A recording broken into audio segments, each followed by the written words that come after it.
성경 느헤미야서 12장 40절부터 47절 기도하겠습니다. 사랑하는 주님, 주님이 부활하신 부활절을 기념하고 우리가 이제 2주를 또 기다리지만 부활의 기쁨 가운데 예배하며 한 주간을 또 보낼 수 있는 힘을 더하여 주시고 특별히 말씀을 묵상하오니 주의 은혜를 깨닫게 하여 주시옵소서.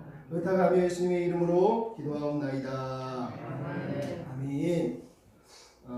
미국이 사랑하는 시인 작가 중에 로버트 프로스트라고 하는 사람이 쓴 가지 않은 길, The Road Not Taken 이라고 하는 시가 있습니다. 그 처음 시작은 이렇게 하고 있어요. 노란 숲속에 길이 두 갈래에 갈라져 있다. 안타깝게도 두 길을 한꺼번에 갈 수는 없다. 한 사람의 여행자이기 때문에. 그래서 오랫동안 서 있었다. 한 길이 덤불 속에 구부러져는 데까지, 눈 닿는 데까지 멀리 굽어보면서 산에서 굽어진 길을 이렇게 바라보고 있다는 겁니다. 근데 이 시의 마지막을 집에 가서 한번 나중에 보시면 알겠지만 결국은 이 사람은 나이가 들어서 내가 두 길 중에 하나를 선택했는데 한 길은 선택하지 못했는데 그 길을 선택했으면 어땠을까? 라고 하는 후회가 이 시 속에 들어있습니다. 결국 로버트 프루스트가 말하는 이 시의 핵심은 인생은 선택이라는 거예요. 우리 인생은 늘 선택에 달려있다는 거예요. 나는 어떤 길을 선택했고 어떤 길을 선택해서 그것 때문에 어떤 마음을 가지고 있느냐는 거죠. 여러분, 우리가 무언가를 선택한다는 건 한 길을 포기한다는 얘기하고 똑같습니다. 결국은 선택한 길과 그렇지 않은 길, 그걸로 인해서 내가 행복해하거나 후회하거나 둘 중에 하나가 우리의 삶의 모습일 거예요. 오늘도 우리 앞에는 매일매일 선택이 놓여 있습니다. 하나님을 예배하는 것도 그렇고 하나님 앞에서 행복하게 사느냐 마느냐도 결국은 선택이에요. 주님을 따라갈 때 나는 어떤 길을 갈 것이냐도 중요하지만 어떤 마음으로 그 길을 가고 있느냐는 더더욱 중요한 거예요. 여러분, 우리는 한 길을 선택한 거 아닙니까? 세상 길 이미 외면하고 좁은 길 한 길만 가기로 결정하신 거 아닙니까? 그랬다면 우리는 돌아보고 후회하는 롯의 아내와 같은 소금 기둥의 인생이 아니라 이 길을 내가 어떻게 갈 것이냐 고민해야 된다. 행복, 정답이 행복이에요. 기쁘게 가야 된다는 거죠. 기쁘게. 여러분, 2011년 8월 9일 날 미국에서 신학생 컨퍼런스를 했는데 미국의 수많은 목회자들 아니면은 목회자 후보생들이 참여를 했어요. 그때 강사가 이재철 목사님이라는 분이었어요. 근데 강연이 다 끝났는데 한 젊은 목사가 손을 들고 목사님 질문이 있습니다. 그러면서 얘기를 했습니다. 제가 목사님 책을 다 읽어보고 은혜는 많이 받았는데 정작 나는 이렇게 살 자신이 없어서 고민이 됩니다. 십자가가 저렇게 높은데 내가 굳이 왜 이 길을 가야 합니까? 나는 왜 이렇게 살아야 합니까? 라고 목회자 한 분이 질문을 했다. 여러분, 목회자가 얼마나 힘든가? 우리 한국하고는 또 다르잖아요. 미국에서는 너무 힘들다는 거예요. 물론 한국은 더 힘든 사람도 있지만, 근데 이재철 목사님이 그때 이 얘기를 합니다. 나는 호랑방탕한 알코올 중독자이다. 도박 중독자였고 말이 하나도 손을 댔던 사람입니다. 윤리적으로 도덕적으로 저는 목사가 될 수 없는 사람입니다. 그러나 주님이 보혈로 저를 씻어주시고 당신의 종으로 세워주셨습니다. 주께서는 많이 탕감받은 사람이 많이 사랑하고 적게 탕감받은 사람이 적게 사랑한다고 말씀하시지 않았습니까? 저는 세상에서 가장 많이 탕감받은 사람입니다. 그래서 저는 이렇게 살 수밖에 없고 죽도록 그분께 충성하는 길밖에 없습니다. 그러면서 눈물을 흘렸어요. 그리고 목사님이 눈물을 닦으면서 한마디 더 했습니다. 우리의 목회의 동기와 출발점이 내가 아니고 하나님 그분이 된다면 이렇게까지 해야 하냐고 물어볼 게 아니라 이 길 외에 어떤 길을 가겠습니까? 하나님 하고 고백해야 되지 않겠습니까? 이렇게 얘기를 했다는 거예요. 여러분, 신앙이라는 게 참 힘든 겁니다. 예수 믿으면 장밋빛 인생 막 앞에 뭐 레드카펫이 깔리는 게 아니에요. 예수를 믿어도 힘들고 어렵고 고난이나 힘겨움이나 어려움이 면제되지 않아요. 예수 믿는다고 병이 떠납니까? 예수 믿는다고 감기가 떠나고 코로나가 떠납니까? 면제되지 않아요. 중요한 건 그럼에도 불구하고 이 고난의 길에, 주님을 따라가는 길에 우리의 길동무가 있다는 거예요. 그거를 우리는 기쁨이라고 얘기합니다. 성경은 기쁨이라고 얘기하는 거예요. 기쁨으로 이 길을 갈 수 있어요. 기쁨이란 말은 세상에 말하는 놀이, 재미, 즐거움, 도박하면서 게임하면서 노는 그런 재미, 근심 없음을 말하는 게 아니에요. 성경이 기쁨을 얘기할 때는 언제나 세상이 주지 못하는 기쁨, 하나님만이 주시는 기쁨을 말하는 거예요. 그 기쁨이 우리에게 있다는 거예요. 예수님이 뭐라고 그랬습니까? 내가 너희에게 평안을 주노니 세상이 주는 평안과 같지 않다 라고 말씀하세요. 그리고 나서 요한복음 15장에 내가 이것을 너희에게 이르면 너희 기쁨이 너희 안에 있어 기쁨이 충만하게 하려 합니다. 16장에서는 너희가 지금 나를 내가 떠난다고 근심하지만 너희가 다시 나를 보리니 너희 마음이 기쁠 것이요 너희 기쁨을 빼앗을 자가 없을 것입니다. 예수님 말씀하시는 기쁨이 뭐겠습니까? 헤헤거리며 웃으면서 좋다 그러면 기쁨입니까? 아니요, 세상이 못 주는 하나님만이 주시는 예수님을 통해서만 누릴 수 있는 기쁨을 말하는 거예요. 여러분, 그래서 예수님이 이 길을 걸어가신 거예요. 기독교는 그래서 고난의 종교와 부활의 종교라고 말하는 거예요. 그냥 부활의 종교가 아니고 고난과 부활의 종교예요. 고난과 십자가와 부활이 있는 거예요. 고난 없는 영광 없고 희생 없는 영광이 없는 거하고 똑같은 거예요. 기쁨도 마찬가지예요. 고난 없는 기쁨이 있다고요? 거짓말입니다. 고난을 통과하지 않으면 그 기쁨은 가짜일 가능성이 많아요.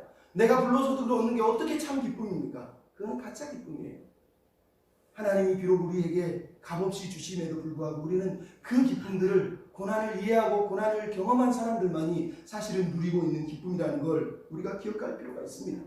여러분, 오늘 본문 43절을 읽어보십시오. 이날에 우리가 큰 제사를 드리고 심히 즐거워하였고 하나님이 크게 기뻐하게 하셨으니 부녀와 아이들이 즐거워하고 즐거워하는 소리가 멀리까지 퍼졌대요.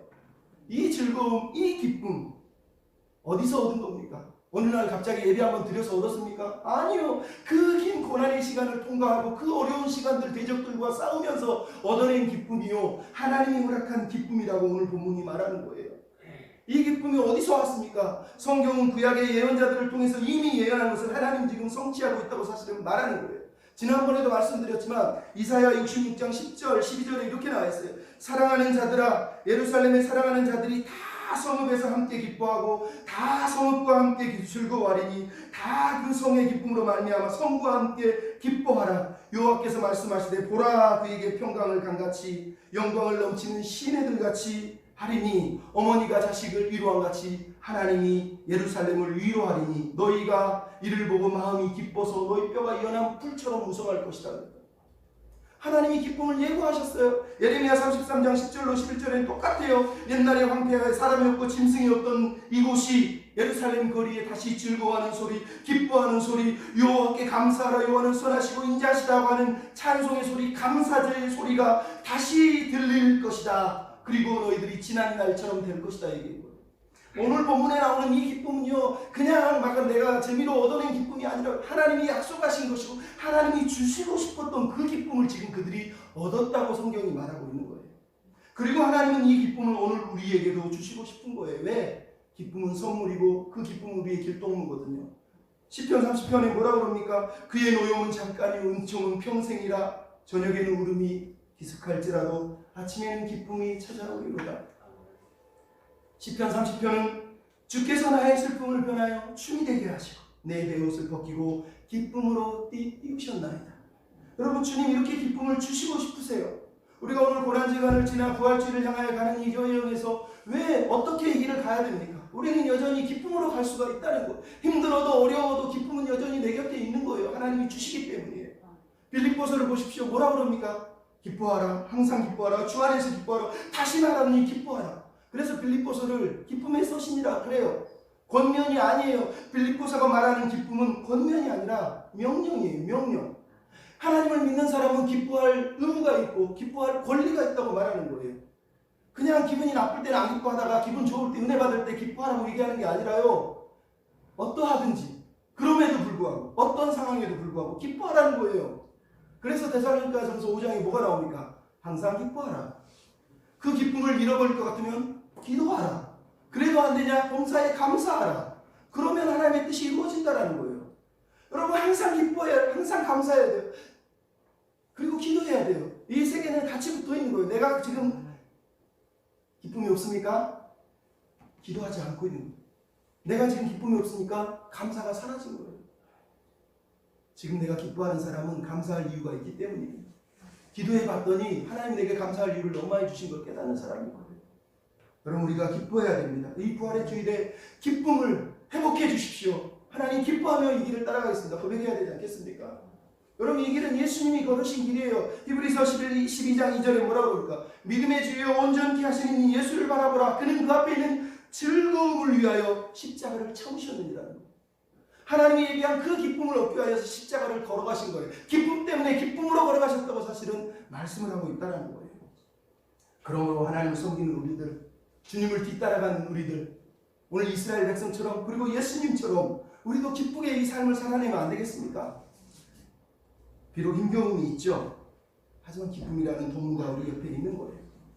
이 믿음의 길을 이스라엘 백성들이 걷고 있는 기쁨의 길로 우리도 그 길을 따라서 나아가서 그들이 기쁨을 맛보고 있는 그 기쁨을 우리도 맛봐야 되지 않겠습니까?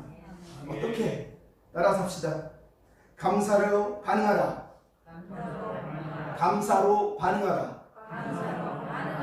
감사로 반응하라. 즉 감사를 하라는 얘기예요. 여러분 오늘 40절, 41절, 42절에 시작하는 40절 첫 어구가 뭡니까? 이에 감사하는 두 무리가 다 감사 찬양하면서 올라왔다는 얘기를 해요.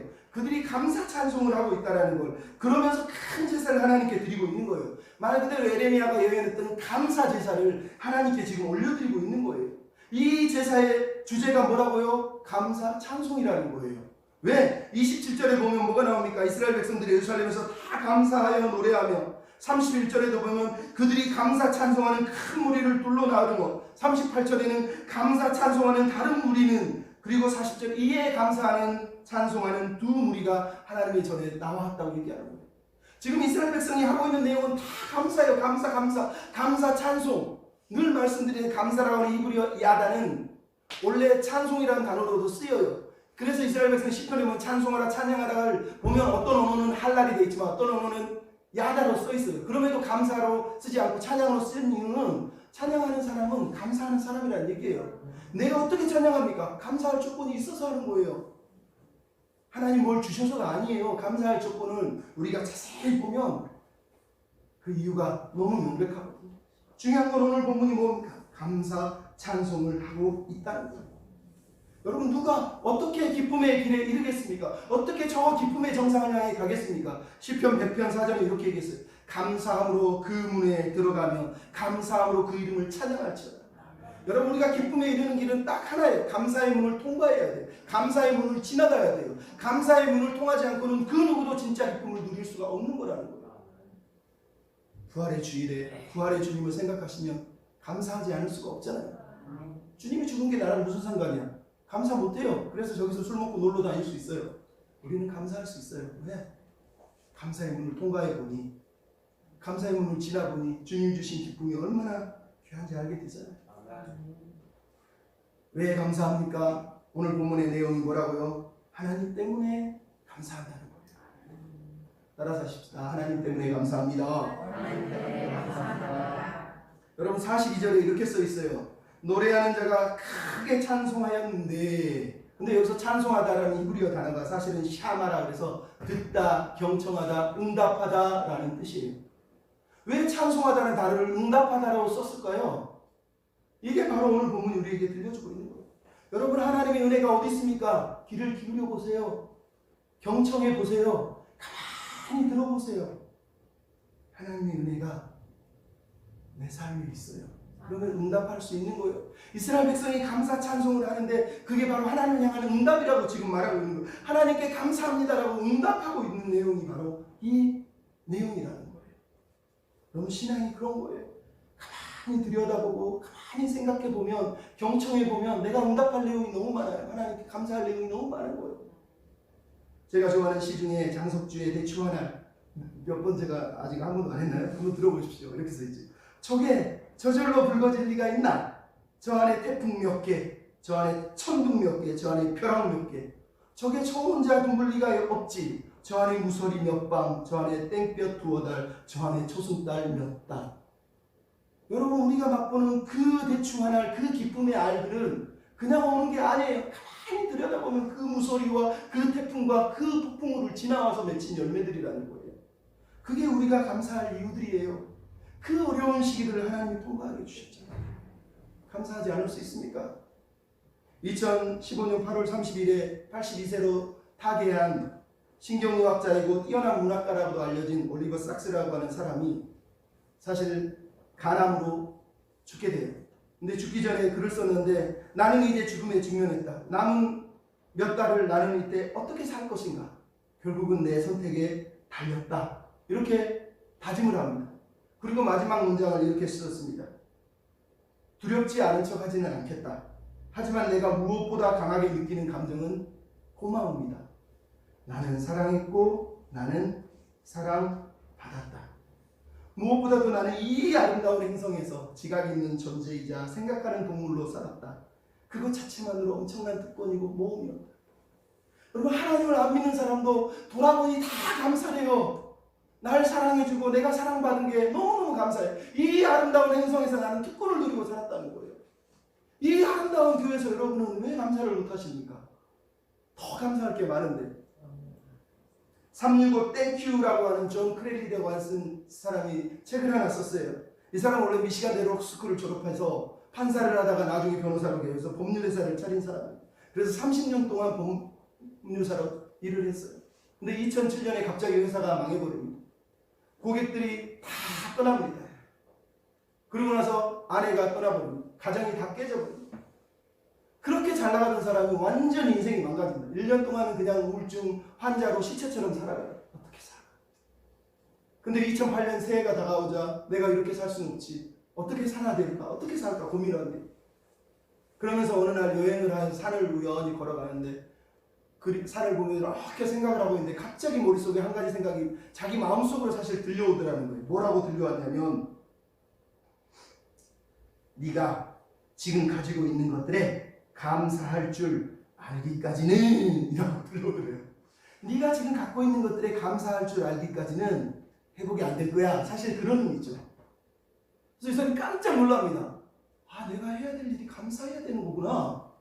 그래서 집에 와서 결심을 합니다. 내가 365일은 아니더라도 365일이라고 따져서 1년 365통의 감사를 편지를 써야 되겠다. 그러면서 365통의 편지를 감사 편지를 쓰려고 시작을 합니다. 쓰려고 하니 감사할 내용이 안 나와요. 감사할 내용이 안 나와요. 아들에게 쓰려고 했더니 아들의 주소를 몰라요. 아, 내가 아들의 주소를 모르네? 전화를 해서 만나서 주소를 물어보면서 감사 편지를 쓰는데 그 사람에게 집중하게 되고 자기 문제가 아니라 그 사람의 문제를 듣게 되고 그 사람에 대해 관심을 갖게 되면서 그 사람에게 감사 편지를 써요. 그러면서 삶이 변화돼요.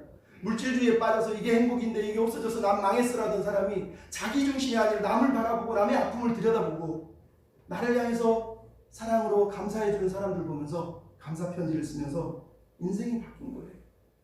인생이 바뀐 거예요. 그럼 지난주에 우리가 저번에 얘기했잖아요. 윌리엄 노후가 뭐라고 그랬다고요? 이 세상에서 가장 훌륭한 성도가 누군지 아느냐? 항상 하나님께 감사하는 성도라는 거예요. 그럼 11조 100만 원, 1000만 원 하는 사람보다 오늘 감사하는 사람이 제일 아름다운 거예요. 물론 1000만 원, 100만 원 하면 좋겠지만 감사해야 돼요. 감사. 여러분, 그러지 않으면 우리가 살 수가 있습니까? 로이드 존스 목사님의 후임이었던 알디 켄달이라고 하는 사람이 성화교리는 감사교리다 그랬어요. 여러분, 우리가 성화되는 저 사람이 얼마나 성숙했느냐에 딱 보면 알아요. 감사하는 사람은 성숙한 거예요. 막 나는 거룩한 적 까불면서 막 소리 지르고 화내 내는데 정작 감사를 못하는 사람이 얼마나 많습니까? 성화된 게 아니고 아직도 저기 피레미처럼 거기 있는 거예요. 진짜 성숙한 백성은 환경이 아니라 하나님께 감사하는 사람이라는 거예요. 그게 우리가 배워야 될 삶이에요. 거룩한 삶이라는 건 하나님께 감사합니다. 나를 구원해 주셔서 감사합니다라고 고백하는 삶의 방식이다라고 알티 켄달이 얘기를 한 거예요. 그럼 감사는 삶의 방식이에요. 삶의 방식. 내가 살아내는 삶의 자세, 삶의 모습들, 삶으로 내가 하나님께 반응하고 있는 모습이 감사하는 삶인 거예요. 옛날에 제가 여기 와서 얘기했는데 야베스라고 하는 사람이 얼마나 힘겹고 어렵습니까? 이름도 이름이 야베스, 수고, 고통이라는 이름인데 그가 하나님께 기도하고 있는 내용을 보고 기도밖에 안 써있는데 이스라엘 백성이 야베스를 존귀한 자라 여겼대요. 왜? 그가 하는 기도의 내용이 중요한 게 아니라 그가 그 어려움 속에서도 하나님을 붙들고 하나님의 도움을 구하고 하나님 위해 살겠다고 하는 삶의 자세가 묻어나오고 있잖아요. 하나님께 삶으로 반응하고 있잖아요. 그게 존귀한 백성인 거예요. 여전히 고통스럽지만 나는 하나님을 포기할 수 없다. 하나님으로 인해 나는 감사하고 기뻐하고 하나님의 나라를 위해 살겠다라고 보여주고 있는 삶의 자세, 그게 바로 하나님의 백성이 가져야 될 삶의 자세란 말이죠. 그렇지 않겠습니까? 우리가 그렇게 감사하고 감사로 반응하면 얼마나 좋겠습니까? 제가 최근에 브릿지 뱅크라고 하는 찬양팀이 노래한 다시 한 번이라고 하는 찬양이 있어요. 그 찬양의 가사가 이렇습니다. 오 놀라우신 사랑으로 내게 찾아온 생명의 빛, 나를 붙잡는 실패의 자리 딛고 일어나 구원의 주를 외치리라. 오 놀라우신 사랑으로 내게 찾아온 위로의 빛, 나를 누르던 세상의 말들을 떨쳐버리고 구원의 주를 외치리라. 다시 한번 외쳐 부리리. 예수여 나를 돌아보소서. 다시 한번 내 삶을 드리리. 예수여 내 손 잡아주소서. 어둠 속에서도 빛나는 예수 안에 내 소망, 폭풍 속에서도 주가 붙으시니 예수만이 내 생명. 예수만이 예수만이 예수만이. 찬양의 내용이 다시 한번 예수 때문에 행복하고 싶습니다. 거기에 밑에 어떤 청년이 댓글을 달았어요. 2명이 있었는데 이렇게 써 있습니다. 엘리자베스 킴이라고 하는 사람이 읽으셨어요. 이 고백에서 예수여 나를 돌아보소서. 다시 한번 돌아보소서. 나는 펑펑 눈물을 흘리게 됩니다. 그렇습니다. 주님, 어제의 은혜, 그 어느 때 뜨거웠던 은혜가 내게 필요한 게 아닙니다. 지금 오늘 나를 돌아보고 살 수 있도록 내게 지금 은혜를 부어주십시오.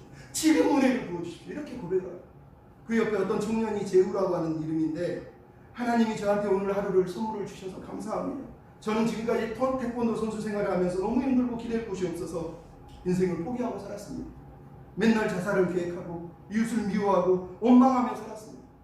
그런데 하나님이 저를 항상 지켜주셔서 제 앞길을 열어주시고 제 앞길을 계획하셨다니, 제가 기댈 분이 하나님이 계시다니 너무 감사합니다. 하나님 감사합니다. 또 사랑합니다. 이렇게 글을 썼더라고요. 여러분, 감사로 반응하는 백성이 됐으면 좋겠습니다. 감사의 문을 통과해야 기쁨에 이를 수 있는 겁니다. 두 번째 따라합시다. 하나님을 기뻐합시다. 하나님을 기뻐해야 돼요.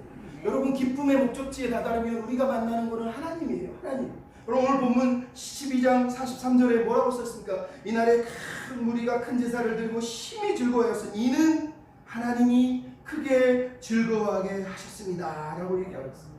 여러분, 이 감사의 예배의 결과가 뭐라고요? 기쁨이 넘쳐났다는 거예요. 부녀에서 어린이까지 온 성까지 저 멀리까지 기쁨의 소리가 넘쳐났다고 얘기하고 있어요.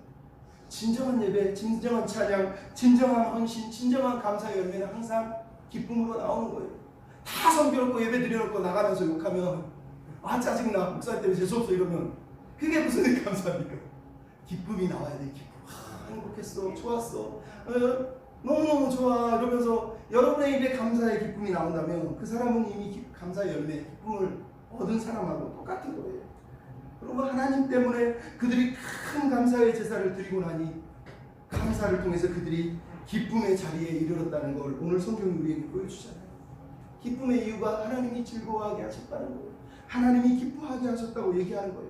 근데 여기서 말하는 기쁨이라고 하는 샤마으라고 하는 히브리 단어가 어디서 나온 줄 아십니까? 느헤미야 8장에서 나와요. 그들이 수문 앞 광장에서 말씀을 듣고 그 말씀을 따라 묵상하면서 온 백성이 기뻐했어요. 나중에 초막절을 지내면서 백성들이 또 온 백성이 즐거워하고 기뻐했어요. 지금 오늘 느헤미야가 쓰는 그 기쁨이 언제 등장합니까? 하나님의 말씀으로 충만해졌을 때, 하나님의 말씀을 따라 초막절 예배를 드렸을 때, 그리고 오늘 본문에 하나님께 감사를 하고 있을 때, 그때 이들에게 기쁨이 넘쳤다라고 얘기하고 있는 거예요. 그럼 기쁨은 이렇게 찾아오는 거예요. 밖에서 도박해가지고 찾아오는 게 아니에요. 하나님의 말씀을 듣고 하나님 말씀을 사모하고 하나님께 예배할 때 하나님은 그 기쁨을 선물로 허락해 주신단 말이죠. 하나님의 마음이에요. 하나님 우리가 기뻐하기를 원하세요. 스바냐 3장 17절 아까도 읽어드렸지만 뭐라 그럽니까? 너희 하나님 여호와가 너희 가운데 계시니 그는 구원을 베풀 쳤는 자라. 그가 너로 말미암아 기쁨을 이기지 못하시며 너를 잠잠히 사랑하시고 너를 즐거이 부르며 기뻐하시고. 하나님은 우리가 기뻐하기를 원하시고 우리의 기쁨을 기뻐하시는 분이 하나님이라고 성경이 말씀을 하는 거예요. 하나님은 우리가 기뻐하기를 원하시는 거예요. 왜요? 왜? 여러분 다시 말씀드리지만 느헤미야 12장의 이 감사 예배가 느헤미야서의 목적지라는 걸 알아야 됩니다. 느헤미야서는 1장부터 7장의 물리적 성벽을 건축했지만 8장부터 12장에 와서 이제 영적인 성벽을 건축하고 드디어 모든 공사가 마치고 은혜와 기쁨의 자리, 하나님이 허락하신 은혜의 정상에 서보니까 거기가 소망의 언덕, 기쁨의 언덕이었다는 거예요. 하나님이 거기서 기쁨을 허락해 주셨다고 얘기하는 거예요. 느헤미야서가 우리에게 보여주고 싶은 거예요. 우리가 이 기쁨의 정상으로 나아가서 우리가 만나는 건 기쁨이 아니라, 기쁨 자체가 아니라 기쁨을 주시는 하나님이 거기 계시다는 거예요. 우리는 기쁨을 추구하고 기쁨을 쫓아다니지만 실제로 우리가 추구해야 될 건 기쁨의 근원이 바로 하나님이시라는 거예요. 그 그 하나님을 만나지 않는 한 우리 기쁨은 사그라질 수밖에 없어요. 하나님이 주고 싶은 기쁨은 그냥 예배드려서 한번 느끼는 기쁨이 아니라 하나님 그분이 우리 인생의 기쁨이 되신다는 거예요. 하나님 때문에 나는 행복하다고 믿는 백성이 되는 그거, 하나님은 당신 자신을 우리에게 주고 싶은 거예요. 그게 하나님의 마음이란 말이에요. 그래서 우리가 얘기하는 거예요. 하나님을 기뻐하라는 거예요. 여호와를 기뻐하라는 거예요. 우리의 기쁨의 대상은 기쁨 자체가 아니라 기쁨을 주시는 하나님이라는 걸 잊어버리지 말라고 얘기하는 거예요. 열매 없는 기쁨들을 내려놓고 하나님으로 만족하는 인생이 되어야 된다고 성경이 말하는 거예요. 왜? 시편에 보면 이렇게 나옵니다. 주의 앞에는 기쁨이 충만하고 주의 우편에는 영원한 즐거움이 있나이다.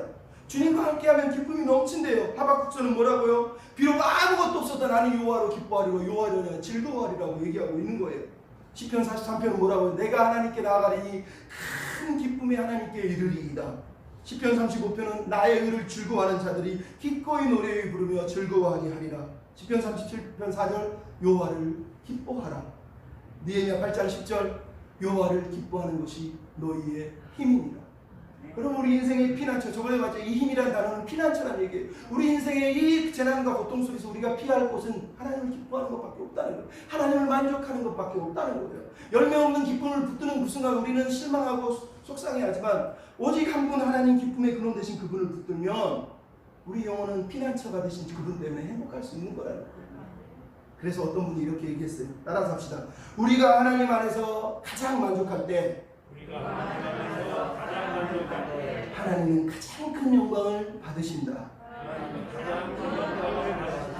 맞습니다. 여러분, 이게 신앙의 목표예요.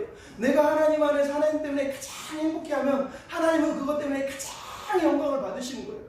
애기가 부모에게 엄마 아빠 사랑해야 되는데 돈 줘야 사랑할래 하면 그게 자식이지만 그잖아요. 근데 그냥 엄마가 좋아 아빠가 좋아 그러면 얼마나 부모가 행복합니까? 하나님의 마음도 똑같다는 거예요. 여러분, 회심했던 어거스틴이 이런 얘기합니다. 한때는 잃을까봐 두려웠던 열매 없는 기쁨들을 내게서 제거해 주셔서 감사합니다. 그것을 제거하시고 친히 그 자리를 하나님이 대신해 주셔서 감사합니다. 당신은 세상의 모든 즐거움보다 더 매력적인 분이십니다. 그러므로 악인들에게 주어지지 않는 상급, 당신을 높이는 자들에게만 기쁨을 주시는데 그 기쁨은 바로 당신 자신입니다. 어거스틴이 한 고백이에요. 열매 없는 기쁨들, 세상적인 기쁨들을 하나님이 다 뺏어가신 다음에 깨닫게 한 게 하나님 당신이었다는 거예요. 하나님을 만나니 세상께 사도 바울의 말처럼 배설물로 여겨졌다는 얘기와 똑같은 거죠. 여러분, 이게 하나님의 마음이에요. 창세기에 나오는 에덴 동산에 에덴의 뜻이 뭐예요? 기쁨의 동산이에요. 기쁨. 어디서 에덴 동산이 기쁨이 일어납니까? 하나님과 아담이 동산을 거닐 때, 함께 지낼 때 일어나는 거예요. 하나님이 오늘 우리에게 주시고 싶은 즐거움이 바로 그거예요. 하나님과 함께 하나님 때문에 하나님만 만족하고 하나님께 걸어가는 인생, 그 사람은 행복한 사람이라고 얘기를 하고 있는 거예요. 여러분, 우리는 햇빛을 보고 즐거워하기 전에 햇빛을 비춰주는 그 태양을 볼 줄 알아야 돼요. 그 태양이 하나님이세요. 우리가 그 태양 때문에 나머지 빛들을 볼 수 있는 거란 말이에요. 하나님은 바로 그런 분이신 거예요. 여러분, 우리가 하나님을 기뻐해야 됩니다. 어떻게 기뻐해야 됩니까? 누군가를 사랑하게 되면, 누군가를 기뻐하게 되면 그 사람에게 관심이 많이 가요. 그 사람이 뭘 좋아하는지, 그 사람이 뭘 사랑하는지 알게 되죠. 오늘 본문에 나오는 느헤미야서의 핵심이 바로 그거예요. 느헤미야서가 왜 지금 이 기쁨의 자리로 우리를 끌고 옵니까? 하나님은 왜 지금 이스라엘 백성들에게 기쁨을 선물하고 있습니까? 감사 예배를 드려서? 헌금을 드려서요? 아니요, 헌금은 다음에 나오잖아요. 지금 하나님이 기뻐하는 이유는 하나님이 결국은 느헤미야서가 보여주고 싶은 이 자리, 이제 하나님의 나라가 다시 새롭게 시작하고 있는 그 자리 때문에 기뻐하는 거예요. 하나님의 비전이 다시 시작되고 있는 그것 때문에 하나님이 지금 기뻐하고 있다는 얘기예요. 아까 말씀드렸죠. 에레미야 33장이 뭐라고요? 여호와는 선하시고 그 인자하심은 영원하시다. 성전에서 감사제를 부르는 때가 올 것이다 라고 얘기합니다. 근데 에스겔서 36장에 뭐라고 되는지 아세요? 성읍들의 사람이 거주하고 황폐한 곳이 건축이 되고 경작이 될 것인데 그 땅이 에덴 동산같이 될 것이다. 성벽과 주민들이 살게 될 것이고 여호와가 그들을 심은 줄 알게 될 것이다. 이렇게 얘기합니다. 그리고 스가랴서 8장 7절 8절에 내가 백성들을 구원해내서 예루살렘에 거주하게 하리니 그들이 내 백성이 되고 나는 진리와 공의로 그들의 하나님이 되리라. 여러분, 하나님이 지금 왜 예루살렘으로 이스라엘 백성들 모아서 완벽한 성읍을 기대하고 계신 거예요? 니네끼리 성읍 지어서 성벽 짓고 잘 먹고 잘 살라고요? 아니라는 거예요. 여기가 진리의 성읍, 은혜의 성읍, 공의의 성읍이 되는 게 하나님의 꿈이세요. 하나님의 꿈. 주님은 그날을 지금 기대하고 계셨고 또 장차 그날이 올 것을 기대하시면서 그들에게 이 기쁨을 잠깐 맛보게 하신 거예요. 우리 또한 장차 그날 그 기쁨을 맛볼 거예요. 그것을 오늘 지금 맛보는 거예요. 감사 찬양하는 사람들, 감사하는 사람은 맛볼 수 있는 거예요. 왜? 우리가 오늘 누리고 있는 모든 기쁨들은 장차 주실 진짜 기쁨의 예고편이거든요. 예고편이에요. 지금 우리가 맛보는 아주 사소한 기쁨들은 그 기쁨 뒤에 진짜 기쁨이 되시는 하나님이 서 있다는 걸 우리가 잊어버리면 안 돼요. 이게 하나님의 마음이에요. 그래서 계시록에 뭐라 그럽니까? 그날의 모든 눈물을 다 씻겨주시고 사망이나 애통이나 곡하는 것이나 근심이 다 없어질 거라는 거.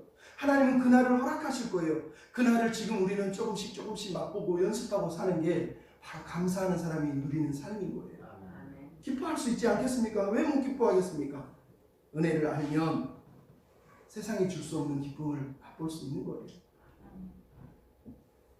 여러분, 오대원 목사님의 사모님인 엘렌 로스라고 하는 분이 1961년 8월 달에 한국에 들어왔어요. 들어올 때요, 배가 공해산에서 이틀이나 멈춰서고요, 얼마나 큰 시련을 당했는지. 그럼에도 20여 년 만에 한국 인천항에 도착을 해서 25세에 와서 25년 동안 사역을 하다가 나중에 한국에서 추방시켜서 추방돼 갔어요. 계시는 동안 오대원 목사님은 이 사역을 한 번도 나의 사역이라고 한 적이 없대요. 이것은 하나님의 사역이다. 우리가 할 일은 인내하고 사랑하고 인내하는 것뿐이다. 그러면서 두 사람이 사역을 했다는 거예요. 근데 그분이 추방을 당했으니 얼마나 마음이 아팠겠어요. 근데 그분이 추방을 당해서 미국에 사시면서 나중에 글을 썼어요. 책 제목이 기쁨의 여정이에요. 기쁨의 여정에서 이런 얘기가 나옵니다. 선교사님 우리나라에서 그리고 종신 선교사로 60년을 살았는데 가장 기억에 남는 게 무엇입니까? 그랬더니 선교사님이 그럽니다. 참 사랑을 배운 것 같아요. 결국 사랑하는 것만 남지 않겠습니까? 저는 지금도 하나님이 주시는 사랑을 계속 배우고 있어요. 두려움 없는 사랑, 그 사랑을 통해서 하나님의 일이 이루어지지 않겠습니까? 받은 게 너무 많으니까 사랑하지 않을 수가 없더라고요. 우리가 사랑하는 사람만 한국 사람들에게 기억할 테니까. 사랑으로 인내하면 기쁨의 여정이 된다는 걸 제가 깨달았습니다. 기쁠 때, 눈물 날 때, 근심이 있을 때 주님의 얼굴을 바라본 것이 제게 가장 잘한 일 같습니다. 다른 누구가 아니라 예수의 얼굴을 바라보고 그분을 사랑하면 그분을 닮아가게 되지 않겠습니까? 우리도 날마다 예수의 얼굴을 바라보며 살면 기쁠 때 슬플 때 예수님을 바라보면 그분을 닮지 않겠습니까? 그렇게 글을 썼어요. 여러분 힘듭니까? 어렵습니까? 우리가 광야의 길을 걷고 있습니까? 예수를 바라봐야 됩니다. 십자가를 기쁨으로 견디신 그분을 보면서 우리도 기쁨의 주님을 닮아가는 그 백성이 되어야 되지 않겠습니까? 이 길은 고난의 여정이 아니라 기쁨의 여정이에요. 비록 엘렌 로스 사모님처럼 힘겨운 일, 어려운 일을 당했음에도 불구하고 추방을 당하는 일이 있어도 주님을 바라보기 때문에, 주님을 사랑하기 때문에, 주님 때문에 기쁘다고 얘기하는 거예요. 우리의 삶이 기쁨의 여정이 되어야 되지 않겠습니까? 기쁨의 여정, 여러분 살아냈으면 좋겠습니다. 마지막으로 고백하겠습니다. 섬김으로 응답합시다. 한 번 더 하겠습니다. 섬김으로 응답합시다. 여러분 신앙생활은 응답하는 거, 반응 거예요. 우리 목사님도 옛날에 부흥회할 때 항상 소리쳤던 내용이에요. 반응이라 응답해라. 여러분 응답하는 게 하나님을 믿는 신앙의 핵심이라는 걸 잊으면 안 됩니다. 몇 년 전에 응답하라 시리즈, 여러분 기가 응사, 응팔, 응칠 막 이런 거 있었어요. 사람들이 왜 그 드라마를 좋아했습니까? 응답하라 시리즈. 좋아할 게 뭐가 있죠? 가만히 돌아보니까 옛날 추억들을 돌아보면 그때 따뜻했고 그 소중했던 기억들이 있잖아요. 그때는 막 바로 옆집에서 밥그릇이 몇 개인지 누가 뭔 짓을 하는지 서로가 다 알고 사랑했던 시절이 있었다는 거예요. 지금은 어떻습니까? 바로 옆집에 살아도 누가 사는지 얼굴도 몰라, 이름도 몰라, 손도 몰라요. 아무것도 몰라요. 실제로 그렇지 않습니까? 최근에 동백꽃 필 무렵 사람들이 왜 좋아합니까? 그 드라마의 마지막 엔딩에 보면 나오잖아요. 동백이는 혼자인 줄 알았는데 나중에 보니까 자기 옆에 엄마뿐만 아니라 모든 동네 사람들이 자기 편이야. 자기를 미워한 줄 알았는데 어려울 때는 다 자기 편이 되더라는 거예요. 여러분 바로 그게 응답하라 시리즈, 동백꽃 시리즈가 우리한테 들려주는 거예요. 돌아보면 감사할 사람이 너무 많다는 거예요. 돌아보면 나를 위해서 희생하는 사람이 너무 많잖아요. 지난번에도 얘기했지만. 그래서 우리가 응답해야 되는 거예요. 응답해야 되는 거예요. 여러분 신앙을 응답한다는 게 무슨 말인지 아세요? 우리는 가만히 있으면 하나님 우리에게 말씀을 하셔요. 그럼 우리가 그 말씀을 듣고 응답하는 거예요. 그게 기도예요. 기도는 주여 주시옵소서 하는 게 기도가 아니라요. 하나님의 말씀을 듣고 그분에게 반응하고 응답하는 게 기도의 핵심이라는 거예요. 들으세요. 그리고 응답하시는 거예요.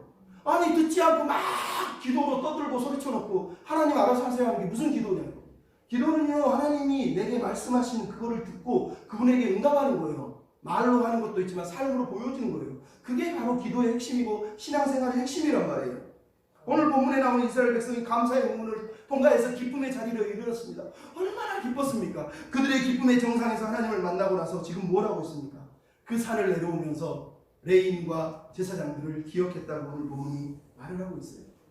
기쁨으로 즐겁게 하나님 앞에서 기쁨의 시간을 보냈다면 그 기쁨이 흘러내려가야 된다는 거예요. 이스라엘 백성들이 그 기쁨을 맛보고 그 기쁨의 이유와 하나님의 비전을 깨닫고 삶으로 이제 반응하고 있어요. 그게 오늘 보면 44절부터 47절에 나온 내용 아닙니까? 그들이 하나님께 지금 제사장과 레위인들에게 돌릴 것 거제와 천국과 11조를 드렸다라고 얘기하고 있어요. 여러분 왜요? 왜? 결국은 하나님이 이들이 바로 이 기쁨을 맛보기를 원하셨다는 걸 우리에게 보여주고 계신 거 아닙니까? 하나님 우리에게 보여주고 싶은 삶이 바로 이런 모습이라는 거예요. 왜 그들이 레위인들에게 제사장들에게 감사합니까? 45절에 보면 뭐라고 되어 있어요? 백성을 섬기는 제사장들에게. 45절 하나님을 섬기는 일에 힘썼기 때문에.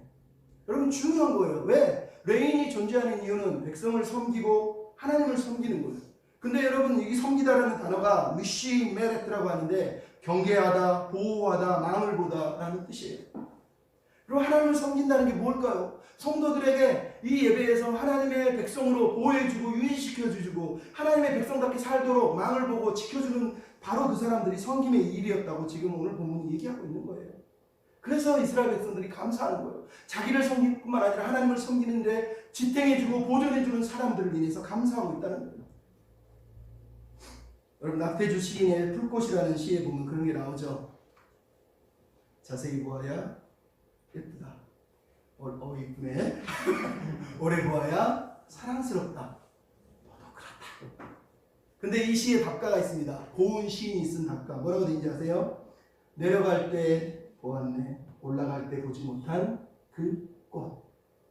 여러분 이스라엘 백성들이 기쁨의 정상에 기쁨으로 올라갈 때는 생각하지 못했지만 내려오면서 본 꽃이 있어요. 저들이 나를 섬겼구나. 저들이 우리를 섬겼구나. 저들이 없이는 우리가 설 수가 없구나. 그래서 그 꽃 앞에서 그들이 기쁨의 헌신을 하고 있는 내용이 오늘 본문에 나오는 거예요. 그래서 44절로 47절에 그들이 뭘 했다고 거제물과 처음 익은 것 11조와 그리고 날마다 쓸 것을 그들에게 드렸대요. 느헤미야는 왜 이렇게 레위인을 섬기라는 일에 이렇게 열정을 내고 있는 걸까요? 하나는 그들이 얼마나 큰 은혜를 받았는지 깨닫기를 원하고 있는 거예요.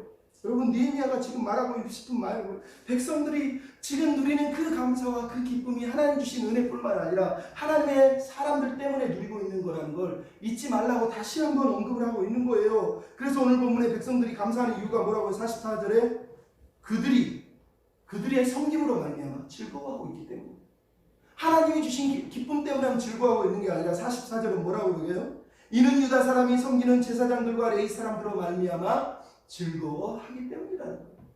여러분 하나님이 기쁨을 주실 때 하나님 당신만이 주시는 게 아니에요. 서로가 섬기는 백성들을 통해 섬기는 사역자들을 통해서 주는 거예요. 여러분이 서로에게 기쁨을 줄 수 있는 거예요. 여기는 목사만 꼭 필요한 게 아니라 여러분 모두가 우리가 섬기는 종이 돼서 서로에게 기쁨을 줄 수 있는 사람들이 바로 우리라는 걸 잊어버리면 안 된다는 거예요. 하나님이 그래서 우리에게 이 은혜를 주시는 거예요. 섬기는 마음이 없이는 교회가 설 수가 없는 거예요. 서로가 섬김이 종이 돼야 되는 게 하나님의 마음 아닙니까? 예수님이 뭐라고 그랬습니까? 지난주에 목사님도 얘기했지만 나는 섬김을 받으러 온 게 아니라 섬기러 왔다. 나는 높아지려고 하는 게 아니라 종이 되려고 왔다. 너에게 나를 주려고 왔다. 성경은 너무 명쾌하고 명확해요.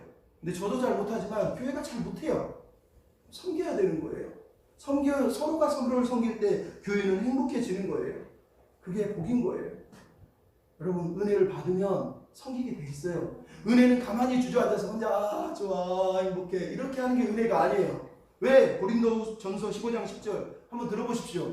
내가 나 된 것은 하나님의 은혜로 된 것이니 그 은혜가 헛되지 아니하여 내가 다른 모든 사도보다 더 수고하여 이것이 하나님의 은혜로다. 그리고 은혜는 수고하게 하는 거예요. 왜? 은혜는 하나님의 사랑을 얘기하는 거예요. 사랑을 받은 사람은 사랑의 수고를 하지 않을 수가 없는 거예요. 사도 바울의 성도를 보면서 너희는 나의 기쁨이요 나의 면류가 아니다. 내가 전제로 드릴지라도 나는 너희를 기뻐하겠다. 너희들도 기뻐해라고 얘기합니까? 은혜가 그렇게 하는 거예요. 사랑이 그렇게 하는 거예요. 은혜를 받으면, 사랑을 받으면 섬김이 기쁨이라는 걸 깨닫게 되는 거예요. 여러분, 그래서 기쁨이 의무라고 얘기했지만 실제로 우리는 의무를 지나 진짜 사랑에 이르는 길을 배워야 돼요. 처음에는 의무지만 이게 의무가 사라지는 시간이 있어요. 왜? 내가 이게 옳다고 믿는 일은 의무로 하는 게 아니잖아요. 여러분, 의무는 사랑의 대체물이에요. 잠깐. 여러분, 다리가 아플 때는 목발이 필요한 거예요. 근데 멀쩡한 사람이 목발을 의지해야 될 이유가 어디 있습니까? 맞아요. 의무는 내가 아직 온전한 사랑을 못 느꼈기 때문에 목발처럼 내게 허락된 도구가 의무라는 의미예요. 하지만 내가 사랑하면 의무는 사라지는 거예요. 예배 드리는 게 왜 의무입니까? 헌금하는 게 왜 의무입니까? 기도하는 게 왜 의무입니까? 아직 내가 감사하지 않거든요. 아직 내가 사랑이 충만하지 않은 거예요. 하지만 그 경계를 넘어서서면 의무를 지나서 사랑의 길로 들어갈 수가 있어요. 기쁨을 통과하고 나면 내가 사랑을 깨달으면 섬길 수가 있는 거예요. 그게 바로 우리에게 주시는 하나님의 마음이에요. 그게 이스라엘 백성들에게 느헤미야가 지금 주고 싶은 하나님의 마음이에요. 여러분, 왜 느헤미야가 자꾸 레인 제사장들을 언급합니까? 아마 여러분 그렇게 저 목사님 결국 또 목사 섬기라고 얘기한다 막 이런 얘기 하고 싶어요. 아니요. 여러분, 이거는 성경에 이미 예언되어 있는 하나님의 비전을 느헤미야가 붙들고 있는 거예요. 스가랴 8장 18절부터 23절에 뭐라고 되어 있는지 아십니까? 말일에 내가 너희를 기쁨과 즐거움과 희락의 절기들을 누리게 하고 진리와 화평의 성읍이 되게 할 것이다. 많은 사람들이 너희에게 찾아와서 여호와의 은혜를 구하자 하고 너희의 손을 잡고 너희의 옷자락을 잡으면서 너희와 하나님이 함께 계시다는 걸 들었는데 나도 가고 싶다, 나도 데려가라 라고 말할 것이라는 거예요. 그리고 나서 이사야 66장에 또 뭐가 나오는지 아십니까? 마지막 날에 문 나라와 언어와 백성들이 나의 영광을 보러 올 것이다. 그들이 내 형제들을 데려올 때 내가 그들 중에 제사장과 레위인들을 삼아서 나를 섬기게 할 것이다 라고 말하고 있어요. 그리고 나서 37절, 에스겔 36장 37절을 이렇게 되어 있습니다. 그럼에도 불구하고 너희가 그것이 이루어지기를 구하여야 할지니라는 거예요. 여러분, 무슨 말 하는지 아시겠어요? 하나님은 지금, 느헤미야는 지금 하나님의 비전을 붙들고 있는데 하나님의 비전의 핵심이 뭐예요? 하나님은 마지막 날에 예루살렘 성읍이 회복되듯이 모든 백성들이 회복되기를 원해요. 기쁨과 즐거움의 예배를 하나님께 드리기를 원해요. 그리고 각 나라와 족속과 백성들이 하나님께 나와서 은혜를 구하고 은혜를 찾고 그분의 영광을 보고 그분으로 만족하기를 원해요. 그 중에서 제사장과 레위인들을 세워서 모든 족속이 하나님을 예배하는 백성이 되기를 꿈꾸고 있다고 지금 말하는 거예요. 왜 느헤미야가 자꾸 레위인 제사장을 붙드냐고요? 목사가, 전도사가 제사장이고 레위인이어서 그런 게 아니라 하나님의 마음이 지금 마지막 날에 회복될 예배를 꿈꾸고 있는 거예요. 그 예배의 핵심이 지금 레위인이기 때문에 그 얘기를 들려주고 있는 거란 말이에요. 레위인이기 때문에, 제사장이기 때문에. 여러분, 오늘 우리에게 이 마음이 필요한 거예요. 하나님의 꿈은 레위인, 제사장 거기에 있는 게 아니라 그들을 통해서 보여줄 하나님을 기쁨으로 예배하는 백성들, 하나님을 기쁨으로 예배하는 사람들의 모임을 지금 하나님은 고대하고 있는 거예요. 그 고대를 위해서 서로가 섬기고 서로가 기뻐하고 서로가 감사할 때 그 성읍이 진리의 성읍, 화평의 성읍, 은혜의 성읍이 되는 거예요. 여러분, 처음에 시작할 때 말씀드렸죠. 윤지장은 어디로 갔을까? 이재철 목사님이 뭐라고 그러셨습니까? 왜 이 길을 가야 됩니까? 라고 물어보지 말고 이 길이 아니면 어떤 길을 가겠습니까? 라고 고백하라고 얘기했어요. 십자가가 저렇게 높은데 어떻게 올라가죠? 라고 물어볼 때 여러분은 뭐라고 대답하겠습니까? 오늘도 우리는 두 종류의 사람이 있습니다. 한쪽에서는 야, 십자가 정말 높다, 어떻게 저 길을 가지? 한쪽에서는 이 길이 아니면 내가 어디를 가겠습니까? 여러분, 우리에게 선택지가 있어요. 왜 저렇게 높지가 아니라 이 길 외에는 나에게 행복이 없다, 이 길 외에는 기쁨이 없다 말해야 되지 않겠습니까? 여러분의 답은 무엇입니까? 저는 윤동주 시인의 시를 빌어서 답을 하겠습니다. 윤동주는 시 제목이 십자가예요. 글을 썼어요. 그 일제강점기에 쓴 시의 내용이 이렇습니다. 쫓아오는 햇빛인데 저기 교회당 꼭대기 십자가가 걸려 있습니다. 첨탑이 저렇게 높은데 어떻게 올라갈 수 있을까요? 총소리도 들려오지 않는데 휘파람이나 불며 서성거리던 내가, 괴로웠던 사나이 하지만 행복했던 예수 그리스도에게처럼 나에게 십자가가 허락했다. 나는 모가지를 들이우고 꽃처럼 피어나는 비를 어두워가는 저 하늘 밑에 흘리겠습니다. 저렇게 높은데 우리가 갈 길이에요.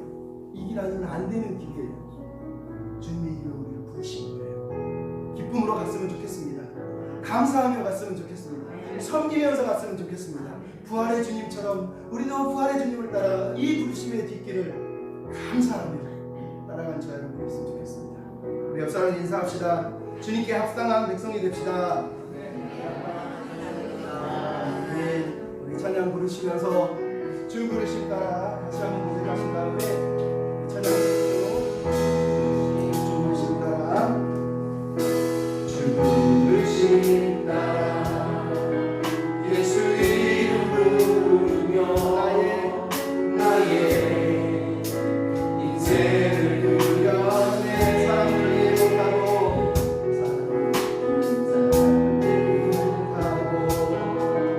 결국 또하는지 주만 따라가기 원하니 이제와 우리